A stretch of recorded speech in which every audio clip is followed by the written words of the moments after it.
তো নিতান্ত একটা ডাহা মিথ্যা কথা, এটা কিন্তু একটা মিথ্যা স্টেটমেন্ট। প্রথম আলোতে শাকিব খানের একটা ইন্টারভিউতে বলা একটা পত্রিকাতে, খুব রিনাউন্ড একটি পত্রিকা, একটা ইন্টারভিউ এসেছিল পত্রিকার, এটা কিন্তু একটা মিথ্যা স্টেটমেন্ট। তো নিতান্ত একটা ডাহা মিথ্যা কথা বাবু ভাই, শাকিব এটা বলেইনি, কখনোই বলে। এটা হয়তো যিনি পত্রিকায় লিখেছেন, জড়িত ছিল, তারা হয়তো এটা করেছে।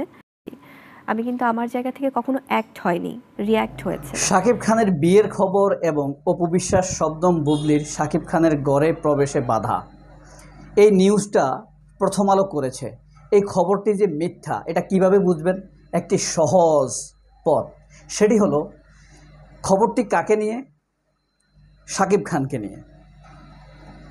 শাকিব খান কি এই নিউজটি শেয়ার দিয়েছে ওনার ফেসবুকে? বাংলাদেশের মেগা স্টার শাকিব খান, উনি যদি নিশ্চিত হতেন এই খবরটি সত্য, তাহলে শাকিব খান এই খবরটি কিন্তু শেয়ার দিতেন তার ফেসবুকে।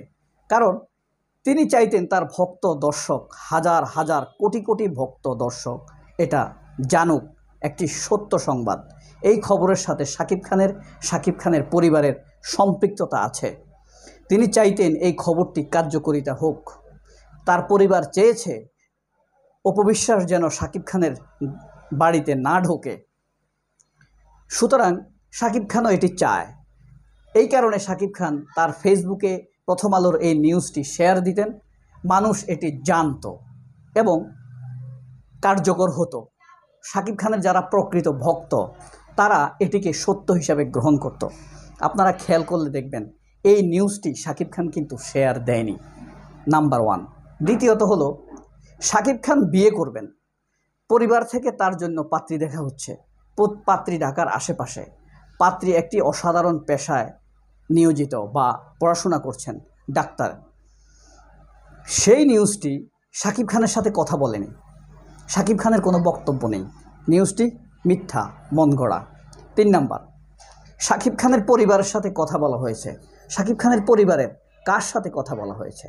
শাকিব খানের বাবার সাথে, শাকিব খানের মায়ের সাথে, শাকিব খানের ছোটো বোনের সাথে, বোনের হাজব্যান্ডের সাথে, বাড়ির কাজের বুয়ার সাথে, অথবা ঝাড়মোছ করার সাথে, অথবা কুকারের সাথে, কার সাথে প্রথম আলো কথা বলেছে? আর একটা জিনিস, আমরা যতদিন যাবৎ শাকিব খানকে দেখেছি, শাকিব খান কখনো কারোর মান মর্যাদায় আঘাত করে কথা বলেন না, নাম্বার 3। 3 নাম্বার হলো, এর আগে প্রথম আলো যখন আরেকটি নিউজ করেছিল যে শাকিব খান শবনম বুবলিকে ঘর থেকে বের করে দিয়েছেন, সেই কথাটিও শবনম বুবলি এইভাবে বলেছে, দেখুন। বুঝতে পেরেছেন? অর্থাৎ এই কথাটি শাকিব খান বলেইনি। শাকিব খান বলেছে এটা যে লিখেছে সে এটা নিজের মতো করে লিখে দিয়েছে। তার মানে অতীতে যেটা করেছে সেটা মিথ্যা হিসেবে প্রমাণিত। এখন যে নিউজটি করেছে সেটিরও কোনো ভিত্তি নাই, পরিবারের কার সাথে বলেছে কোনো প্রমাণ নাই। সুতরাং এই নিউজটি কেন করেছে তাহলে প্রথম আলো? মিথ্যা সংবাদটি কি দরকার ছিল এমন একটি সংবাদ করার? আর শাকিব খান দেশে নাই, শাকিব খানকে নিয়ে এখন খবর করার? শাকিব খান দেশে না থাকলে শাকিব খানকে নিয়ে খবর করা যাবে না এমন কোনো কথা নেই, সেটা হবে সত্য নির্ভর। এখন আসি দ্বিতীয় বিষয়ে। শাকিব খানের স্ত্রী শবনম বুবলি জানে না, সাবেক স্ত্রী অপু বিশ্বাস জানে না, তারা নিউজ করেছে শাকিব খান বিয়ে করতে যাচ্ছে। দ্বিতীয়ত হলো, পরিবারের কোন সদস্যর সাথে কথা বলেছে এটাও তারা জানে না, প্রথম আলো সেটি করেনি।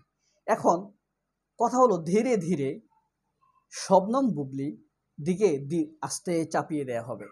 কিছুদিন পরে অপু বিশ্বাসের ভক্তরা বলবে শবনম বুবলিকে শাকিব খানের বাড়িতে যেতে নিষেধ করেছে শাকিব খান বা শাকিব খানের পরিবার। অপু বিশ্বাসের নামটা আস্তে সরিয়ে দিবে। এটি হলো একটি মিথ্যাচারের নমুনা।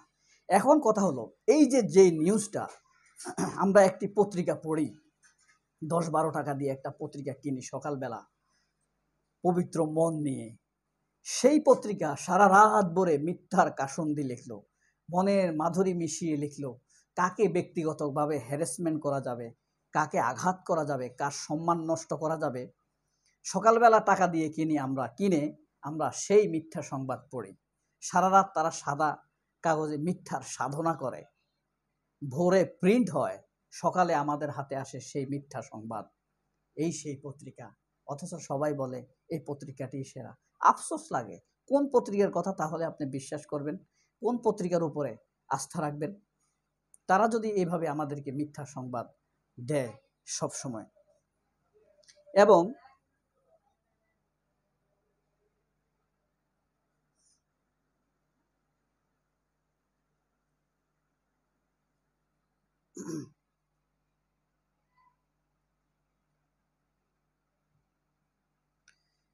এটি যে একটি মিথ্যা সংবাদ তার প্রমাণ হলো, যদি সত্যি হতো আমি আগেই বলেছি শাকিব খান এটি শেয়ার দিতেন। এরপরে শাকিব খানের বোনের ফেসবুক, শাকিব খানের বোনের হাজব্যান্ডের ফেসবুক, তাদের ফেসবুক ঘেঁটে কেউ এই নিউজটি শেয়ার দেন নাই। অর্থাৎ প্রথম আলোর এই নিউজটি কেউ ওন করে না, কারণ তাদের সাথে তো আলাপ করা হয়নি। তারা কেন শেয়ার দিবে? প্রথম আলো ভেবেছে তারা নিজেরাই চালাক। এখন আসলে প্রথম আলোর খবর কি কেউ খুব একটা পড়ে আগের মতো? তাদের পত্রিকা ছাপা হতো 4 লাখ, 4.5 লাখ, এখন ছাপা হয় 80,000, 70,000, তাও মানুষ কিনে না। কিনে অবুঝ স্কুলের ছেলেফেলেরা, আর কেউ কিনে না। আর ইসলাম বিদ্বেষী কিছু রাজনীতিবিদ, প্রথম আলোর সম্পাদক কিন্তু একজন রাজনীতিবিদ, অর্থাৎ তিনি সিপিবি করতেন, ছাত্র সংগঠন করতেন, ইসলাম বিদ্বেষী সংগঠন, অনেকে ভারতপন্থী সংগঠন বলে এটাকে, বাংলাদেশের ভিতরে ভারতীয় সংগঠন বলে থাকে এই ছাত্রমৈত্রী বা ছাত্র ইউনিয়ন, বাসদ, এসবকে। তারা কি উদ্দেশ্যে কেন এটি করেছে সেটি আমি পরবর্তী ভিডিওতে অবশ্যই পাবেন, আসল ঘটনা বেরিয়ে আসবে। তারা এখন মানে ব্রোকারি, মধ্যস্থতা, গণমাধ্যম অর্থাৎ মিডিয়া এখন ওই মিডিয়া না, মিডিয়া এখন ব্রোকার। মিডিয়া বলতে মধ্যস্থতাকারী হয়ে গেছে, দালালের মতো হয়ে গিয়েছে। তারা এখন অনেক কিছুর মধ্যস্থতা করে। সিনেমাতে কাউকে নায়ক নিতে হবে, কাকে নায়িকা নিতে হবে, কোন শিল্পীকে গান গাওয়ার জন্য নিতে হবে, তাদের ঘরানার লোকগুলোকে নিতে হবে। তারা রুনা লায়লা, সাবিনা ইয়াসমিন, কনক চাপার জন্য কখনো প্রমোট করে না। তারা প্রমোট করে তাদের প্রথম আলোর মাধ্যমে বা চ্যানেলের মাধ্যমে যেসব শিল্পীরা এসেছে তাদের জন্য তারা লবিং করে এইসব মাধ্যমে। আপনি দেখবেন জয়া আহসানের ব্যাপারে প্রথম আলো প্রতি সপ্তাহে একটা না একটা নিউজ করবে। আরেফিন শুভ, আফরান নিশো, এদেরকে নিয়ে প্রতি সপ্তাহে একটি করে নিউজ থাকবেই। তমা মির্জা, তাদের ঘরের লোকেরা, জয়া আহসান, আরও আছে। এরা আবার যখন শাকিব খানের নিউজ করে তখন অনেকগুলো নেগেটিভ জিনিস থাকবে। যখন তাদের নিজেদের লোকদেরকে নিয়ে নিউজ করে তখন তারা একদম সব 100% পজিটিভ নিউজ করে। জয়া হাসানের কোনো সিনেমা মুক্তি পেলে এটি সুপারহিট, বাম্পার হিট। চঞ্চল চৌধুরীর কোনো সিনেমা মুক্তি পেলে এটার কোনো খুঁত নাই, নিখুঁত সিনেমা। শুধু খুঁত ধরবে তারা শাকিব খানের সিনেমা বা বাণিজ্যিক সিনেমার, যেগুলো তাদের ঘরানার নয়। তেমন তারা চোরকির কোনো সিনেমার কোনোদিন কোনো সমালোচনা করেছে?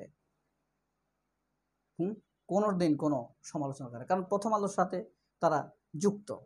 চ্যানেল আই এবং প্রথম আলো কখনো চোরকির কোনোদিন সমালোচনা করবে না। এই কারণে তাদের উপর আস্থা রাখতে কষ্ট হয়। সবাই অনেক ভালো থাকবেন। আল্লাহ হাফেজ। আসসালামু আলাইকুম।